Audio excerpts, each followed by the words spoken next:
Hello, I'm Tom Bengtson, publisher of BankBeat magazine and banknews.com. Sam Wilmes is our digital editor. He runs banknews.com website.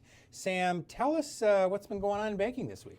Yes, this week was a busy week in Congress. The House passed a housing bill, but in it they included several riders for community bankers that they should be aware of, including a short examination cycle of 18 months, which is less of a burden than it is today. And then also exam relief for banks with up to $6 billion in assets, and then streamlining the application process for de novos, which we've covered this many times. The number of de novos has fallen so significantly since 2008 that any movement on this end regulatory-wise would help community banks. Right, and it's a good thing to see some of this thing actually go, some of these reg relief measures go through Congress and get written into the law, because if things change politically, let's say after the midterms later this year, the window on the opportunity for reform is going to close. Absolutely, yeah. So if the industry wants to get something done, now's the time. So how about, what else is going on this week? Yeah, this week we covered the acquisition of a small community bank in Wyoming by a Florida-based fintech holding company. It sounds like they're acquiring the bank for the infrastructure to have fintech services operate out of that. I know that's, as we're heading into the new year, that's a major area, technology, artificial intelligence in banking. We were just talking about that, how you cannot go to a meeting in the banking world and not hear about artificial intelligence, AI everything. And that's very interesting. But what I'm hearing is that we've kind of gotten past the point where bankers are wondering, well, am I going to use AI? It's more about, how am I going to implement it? Yeah.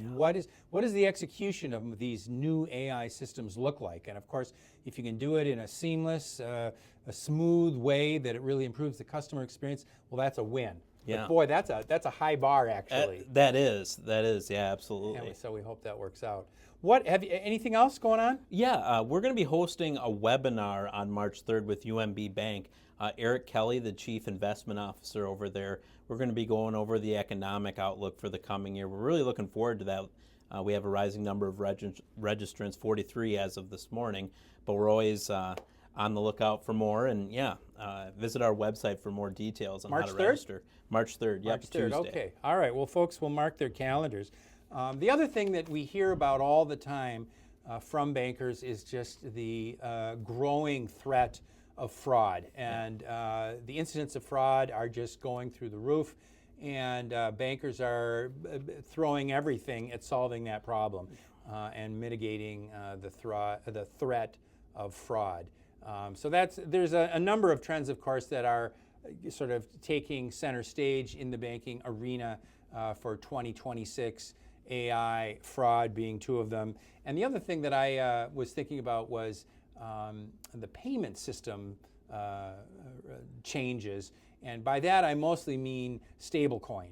We had the Genius Act passed last summer, and now there's going to be some rules coming about how to implement stablecoin. But it looks like stablecoin is it's here. It's not like, is this a maybe? It's a for sure, but nobody knows exactly what it's going to look like. Yeah, Wyoming became the first state to issue its own stablecoin as a state, and then the Bank of North Dakota also has its own stablecoin, the Rough Rider. So states are taking advantage of this. Right.